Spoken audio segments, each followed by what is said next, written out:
বড়দেরকে প্রণাম আর ছোটদেরকে ভালোবাসা জানিয়ে আমি শিপ্রা মজুমদার আজকে আবার একটা নতুন রেসিপি নিয়ে তোমাদের কাছে চলে এসেছি। আশা করি রেসিপিটা তোমাদের ভীষণ ভালো লাগবে। তাহলে দেখতে শুরু করো এখন থেকে। আজকে আমি তোমাদেরকে কি দেখাতে চলেছি। দেখো বন্ধুরা, আমি এখানে মোট 5 খানা ডিম সেদ্ধ করতে বসিয়ে দিলাম। আর এদিকে 4 খানা আলু, নতুন আলু আর একটা ফুলকপি নিয়ে নিয়েছি মাঝারি সাইজের। আমার পুরো ফুলকপিটা লাগবে না, আমি কিছুটা ফুলকপি এখান থেকে কেটে বার করে নেব। এইভাবে আমি ফুলগুলোকে কেটে কেটে বার করে নিচ্ছি নিজের প্রয়োজন অনুমাতে। আর যেগুলো বড় সেগুলোকে 2 আধখানা করবো, আর বাদ বাকিগুলোকে মাঝখান থেকে একটু চিড়ে দেবো। এইভাবে পুরো ফুলকপিটাকে দেখো আমি কেটে নিলাম। এবার একটা থালার মধ্যে তুলে নিয়েছি। তারপরে আলুগুলোকেও এইভাবে খোসা ছাড়িয়ে সুন্দর করে কেটে নেব। সব আলুগুলোকে ছাড়ানো হয়ে গেছে। এবার 2 আধখানা করে কেটে নিচ্ছি আলুগুলোকে। আলুগুলো দেখো কাটা হয়ে গেল। আজকে আমি খুব সুন্দর একটা ফুলকপি, আলু আর ডিম দিয়ে একটা কারি রেসিপি তৈরি করে তোমাদেরকে দেখাবো। গ্যাসের ওভেনে কড়াইয়ের মধ্যে জল দিয়ে জলটা গরম হয়ে যাওয়ার পরে আমি এর মধ্যে আলু আর ফুলকপিগুলো দিয়ে 1/2 চামচ লবণ দিয়ে একটুখানি নাড়িয়ে চাড়িয়ে নিলাম। বেশ কিছু নাড়ি চাড়িয়ে নেওয়ার পরে তারপরে আমি একটু ঢাকনা চাপা দিয়ে রাখলাম মিনিট 5 মতো। দেখো ফুলকপিটা ঠিক আর আলুটা এরকম পর্যায়ে সেদ্ধ হয়ে যাওয়ার পরে আমি জল ছেঁকে ছেঁকে ফুলকপি আর আলুগুলোকে একটা থালার মধ্যে নামিয়ে রাখছি। সম্পূর্ণটাকে এইভাবে জল থেকে ছেঁকে তুলে নিয়েছি। আর এদিকে দেখো 5 খানা ডিম ফাটিয়ে নিয়েছি আর একটু করে মাঝখান থেকে চিড়ে চিড়ে নিয়েছি। 1/2 চামচের কম লবণ দিয়ে দিলাম আর 1/2 চামচের কম হলুদ দিয়ে দিলাম। এবার লবণ আর হলুদটাকে দিয়ে ভালো করে মাখিয়ে নেব। প্রত্যেকটা ডিম এইভাবে সুন্দর করে মাখিয়ে নিতে হবে।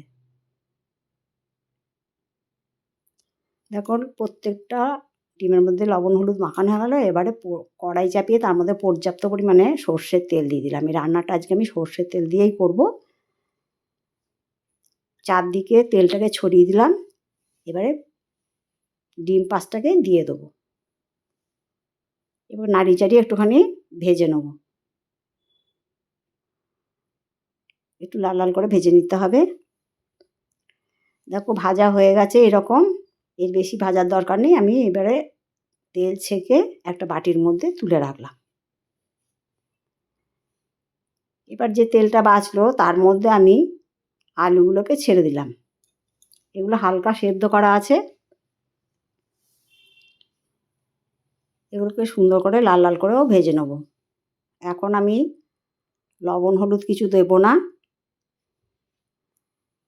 দেখো এরকম করে লালচে লালচে করে আমি সুন্দর মতন ভেজে নিচ্ছি। শীতকালে কিন্তু এরকম নতুন আলু ফুলকপি দিয়ে ডিমের কারি খেতে কিন্তু ভীষণ ভালো লাগে।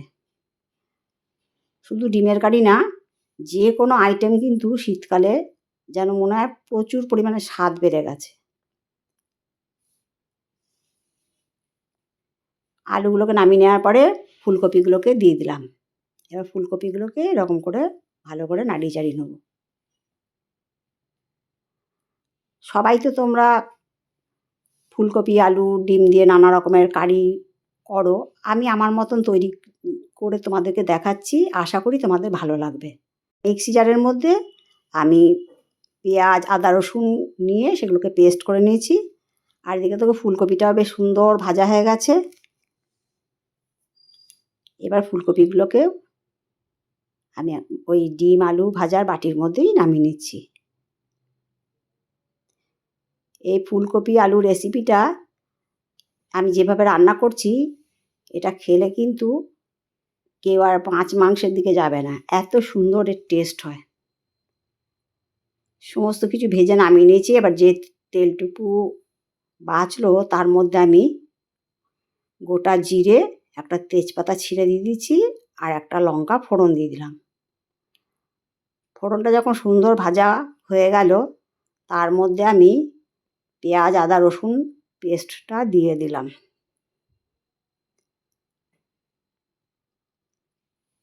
বন্ধুরা, আমি যেভাবে তৈরি করছি এইভাবে একবার তৈরি করে খেয়েও দেখবে, ভীষণ ভালো লাগবে। এটা ভাত, রুটি, পরোটা, লুচি সমস্ত কিছুর সাথে কিন্তু খেতে ভীষণ ভালো হবে। এটাকে ভালো করে নাড়ি চাড়ি দিয়ে 1 চামচ লবণ আর 1 চামচ হলুদ দিয়ে দিলাম।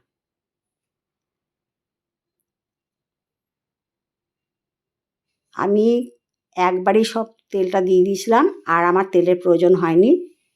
এটাকে দিয়ে ভালো করে নাড়িয়ে চাড়িয়ে মিক্সিং জারটা ধুয়ে আর একটুখানি জল দিয়ে ভালো করে কষিয়ে নেবো মশলাটাকে। এবার দেখো একটা বাটি নিয়ে নিচ্ছি, তার মধ্যে নিয়ে নিচ্ছি 1 চামচ জিরে গুঁড়ো, 1/2 চামচ ধনে গুঁড়ো, 1/2 চামচের একটু বেশি লাল লঙ্কার গুঁড়ো আর 1/2 চামচ কাশ্মীরি লাল লঙ্কার গুঁড়ো। এই মশলাটাকে ভালো করে নেড়ে 10 মিনিট রেখে দেবো।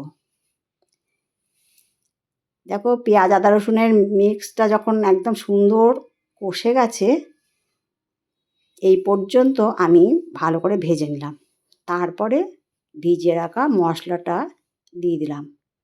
একদম সুন্দর ভিজিয়ে রাখলে বাটা মশলার গন্ধটা ঠিক পাওয়া যায়। এবার এই মশলাটা দিয়ে ভালো করে কষিয়ে নিতে হবে। এবার দেখো একটা বাটির মধ্যে একটু জল নিয়ে নিয়েছি, তার মধ্যে গোটা 6 কাজু বাদাম ভিজিয়ে এটাকে পেস্ট করে নেব।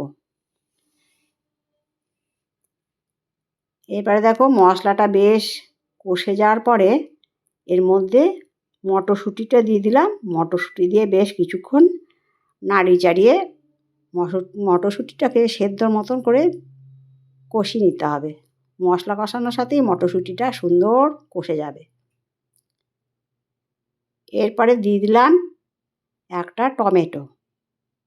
টমেটোটা দিয়ে ভালো করে আবার নাড়িয়ে চাড়িয়ে টমেটো আর মটরশুঁটি কিন্তু সুন্দরভাবে সেদ্ধ হয়ে যাবে। এবার বেশ কিছুক্ষণ ধরে এই কাজটা করে নিতে হবে। দেখো মশলাটা ভালো মতন কষে গেছে আর টমেটোটা একদম গলে গেছে। এরপরে এর মধ্যে আমি দিয়ে দিচ্ছি বেটে রাখা কাজু বাদামের পেস্ট। কাজু বাদামের পেস্ট দিয়ে আমি ভালো করে আবার কষিয়ে নেব। এই সময় আঁচটা একটুখানি লো করে দিতে হবে, তা নয়তো কিন্তু তলা ধরে যাওয়ার চান্স থাকে। আর কাজু বাদাম কিন্তু খুব তাড়াতাড়ি তলা ধরে যায়। এভাবে সুন্দর করে নাড়িয়ে চাড়িয়ে আমি গরম জল করে রেখেছি গামলাতে, সেইটা দিয়ে দিলাম।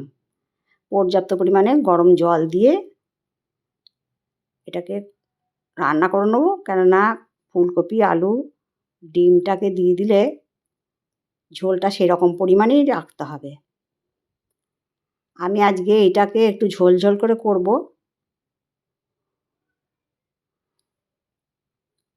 আমি পুরো সমস্ত ডিম আলু ফুলকপি সমস্ত কিছু দিয়ে দিলাম। দেখো ঝোলটা বেশ ভালো ফুটে ওঠার পরে আমি এর মধ্যে 1/2 চামচ চিনি দিয়ে দিয়েছি। ভালো মতন যখন ফুটে উঠলো তারপর দিয়ে দিলাম ছোটো চামচের 1 চামচ গরম মশলার গুঁড়ো। বেশ ভালো করে ওপর নিচ নাড়িয়ে চাড়িয়ে দিলাম। দেখে কত সুন্দর লাগছে দেখো। আশা করি বন্ধুরা তোমাদের আজকের রেসিপিটা ভীষণ ভালো লেগেছে। যদি ভালো লাগে লাইক শেয়ার কমেন্ট আর সাবস্ক্রাইব করে আমার চ্যানেলের পাশে থেকো। আর যদি কোনো নতুন বন্ধু এসে থাকো অবশ্যই বেল বাটনটা অন করে দিও, তাহলে সমস্ত নোটিফিকেশান তোমাদের কাছে পৌঁছে যাবে। তারপর ঝোলটা যখন ফুটে উঠলো তারপরে আমি এর মধ্যে 1/2 চামচের একটু কম ঘি দিলাম। এবার ভালো মতন একটুখানি ফুটে উঠলে আমি এটাকে স্ট্যান্ডিং টাইমে রেখে দেবো বেশ কিছুক্ষণের জন্যে। দেখো গ্যাসের নবটা অফ করে দিলাম। এবারে একটা ঢাকনা চাপা দিয়ে রেখেছি। তোমরা ইচ্ছা করলে এর মধ্যে ধনেপাতা দিতে পারো, আমি কিন্তু এর মধ্যে আজকে আর ধনেপাতা দিলাম না। দেখো কত সুন্দর দেখতে লাগছে। এরপরে আমি এটাকে একটা বাটির মধ্যে সার্ভ করে নিচ্ছি। আশা করি বন্ধুরা তোমাদের আমার আজকে ডিম ফুলকপি আলু দিয়ে কারি রেসিপিটা ভালো লেগেছে। তোমাদের সুন্দর সুন্দর কমেন্টসের মাধ্যমে জানিও আজকের রেসিপিটা কেমন লাগলো। তোমাদের সুন্দর সুন্দর কমেন্টস পেলে আমি কিন্তু আরেকটা রেসিপি তৈরি করতে অনেক উৎসাহ পাই। আমার কাছে দূরের বন্ধুরা অনেক ভালোবাসা নিও। তাহলে আজকে এই পর্যন্ত রাখলাম, কেমন? টাটা।